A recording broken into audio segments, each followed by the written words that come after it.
السلام علیکم ورحمۃ اللہ وبرکاتہ۔ الحمد للہ رب العالمین، والصلاة والسلام علی سید المرسلین محمد بن عبد اللہ الامین وعلی آلہ وصحبہ اجمعین، اما بعد۔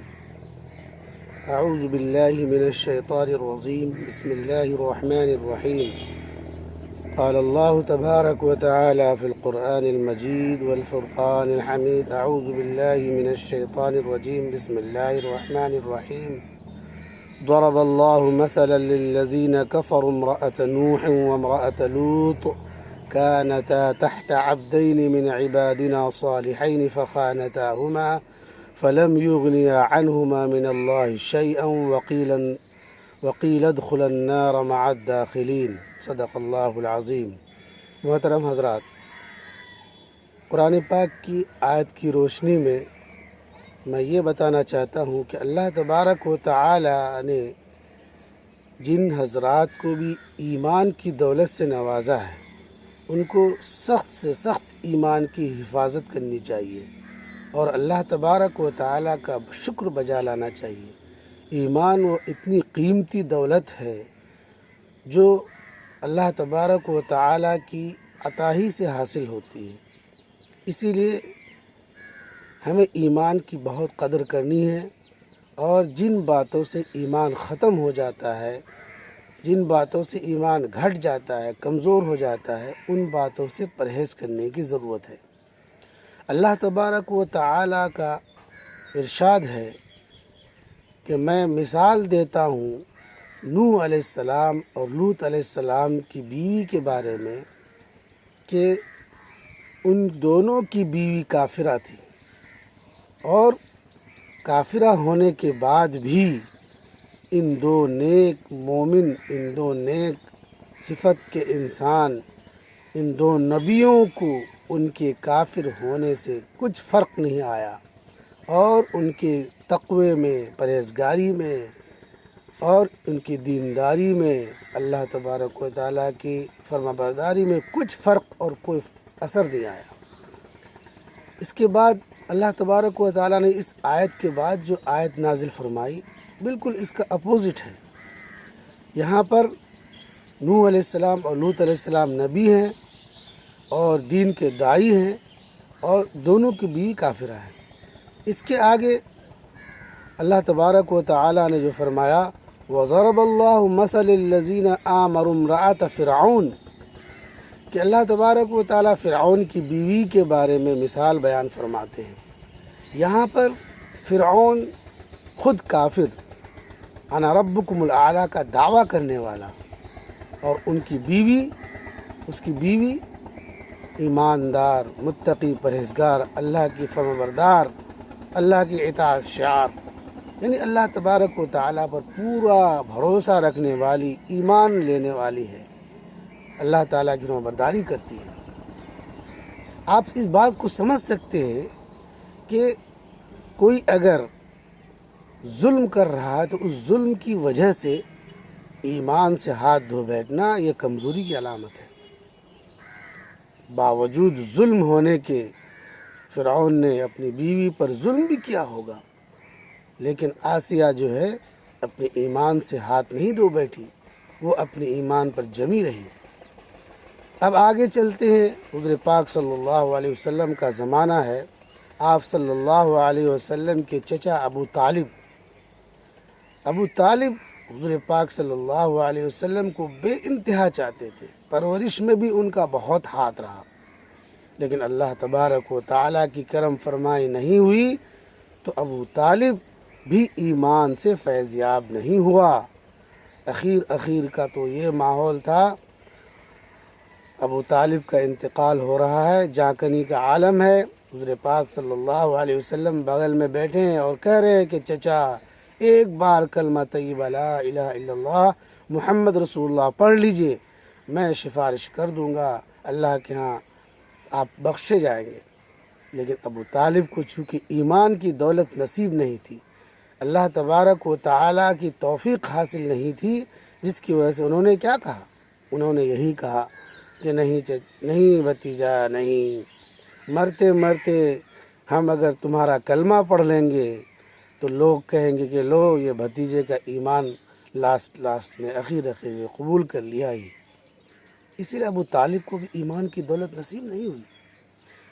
جن حضرات کو بھی ایمان کی دولت نصیب ہے، اللہ کی توفیق و رضا حاصل ہے، ان کو بے حد قیمتی دولت سمجھ کر، قیمتی سرمایہ سمجھ کر، اللہ تبارک و تعالیٰ کی خوشنودی سمجھ کر ان کی بہت ہی حفاظت کرنے کی ضرورت ہے۔ معاشرے اور سماج میں آج کل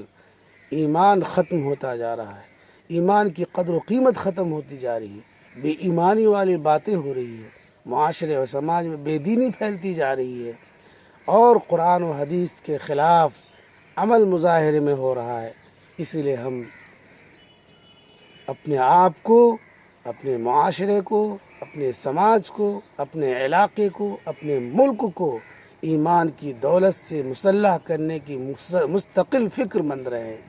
اور اس بات کی تگ و دو اور کوشش کریں، اس بات کی ہم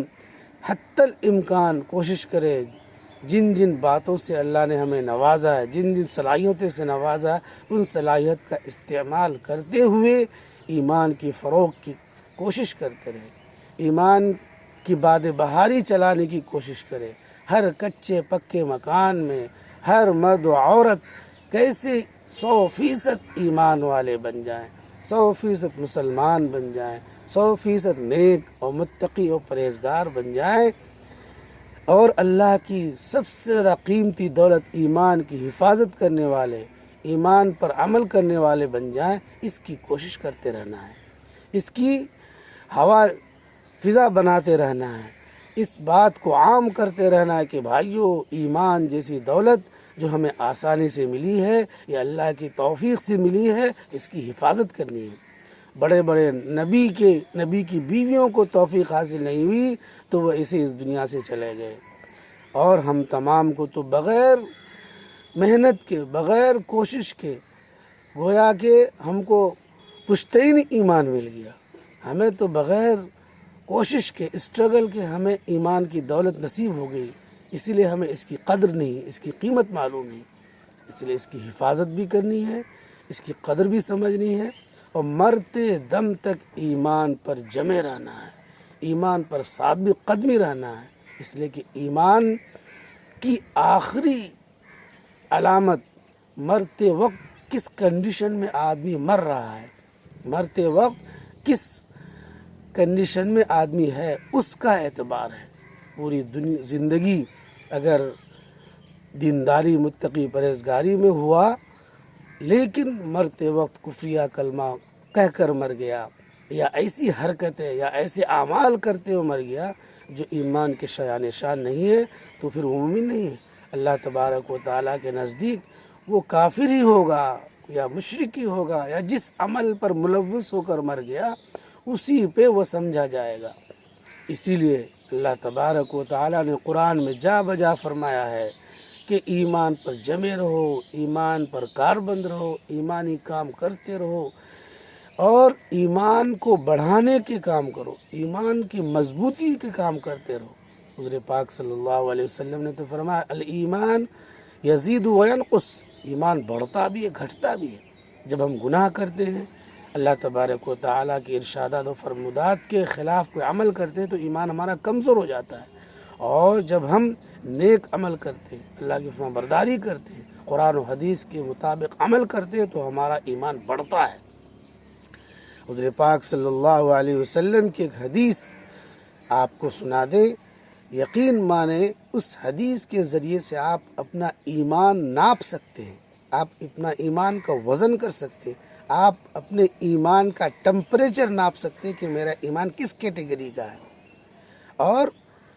اس حدیث کو گویا کہ حضور پاک صلی اللہ علیہ وسلم نے ہر مومن کو بطور تھرمامیٹر، جیسے بخار ناپنے کے لیے تھرمامیٹر ہوتا ہے، اسی طرح اس حدیث کو آپ صلی اللہ علیہ وسلم نے مومنوں کو، ایمان والے بھائی کو دیا ہے کہ اس حدیث کو سامنے رکھو اور اپنا ایمان ناپ سکتے ہو۔ آپ صلی اللہ علیہ وسلم نے زبان مبارک سے اس حدیث کو یوں فرمایا، من رأى منکم منکرا فلیغیرہ بیدہ فإن لم يستطع فبلسانہ فإن لم يستطع فبقلبه وذلك اضعف الایمان۔ اگر تمہارے سامنے، تمہارے علم میں، تمہارے آس پاس اگر کوئی شریعت کے خلاف عمل کر رہا ہے تو تمہاری اگر طاقت ہے اس کو تو ہاتھ سے روک دو۔ ہاتھ سے روکنے کی طاقت نہیں ہے تو زبان سے روک دو۔ زبان سے روکنے کی طاقت نہیں ہے تو دل سے برا مانو، اور دل سے برا ماننا ایمان کا سب سے کمزور درجہ ہے، کمزور کیٹیگری ہے۔ اب اگر کوئی مومن، کوئی مسلمان معاشرے اور سماج میں برائیوں کو دیکھ رہا ہے اور اللہ کی شریعت کو ٹوٹتا ہوا دیکھ رہا ہے، قرآن و حدیث کے خلاف عمل ہوتا ہوا دیکھ رہا ہے، اور اس کے دل میں اس کے لیے نفرت نہیں ہے، اس کے دل میں ایسی جوش اور امنگ نہیں ہے کہ کاش مجھے اللہ تعالیٰ طاقت دیتا تو میں اپنے ہاتھ سے اس برائی کو ختم کر دیتا، ایسا جوش نہیں ہے تو ایمان کا آخری علامت بھی نہیں ہے، کمزور ایمان بھی نہیں ہے۔ اس لیے محترم حضرات، ہمیں اللہ تعالیٰ سے دعا کرنی ہے اپنے لیے، اس پورے سماج کے لیے، معاشرے کے لیے، ملک کے لیے، کہ اللہ تعالیٰ پوری دنیا میں ایمان کے باد بہاری کو چلا دے، اور اپنے لیے دعا کرنا ہے کہ اللہ ہم کو 100% ایمان سے نوازے۔ جس ایمان پر کامیابی ہے، جس ایمان پر جنت ہے، جس ایمان کے ذریعے جہنم سے بچ سکتے ہیں، وہ ایمان کی دولت سے نواز دے۔ اللہ تعالیٰ سے دعا ہے اللہ تعالیٰ ہم تمام کو کہنے سننے سے زیادہ عمل کی توفیق نصیب فرمائے۔ وآخر دعوانا الحمد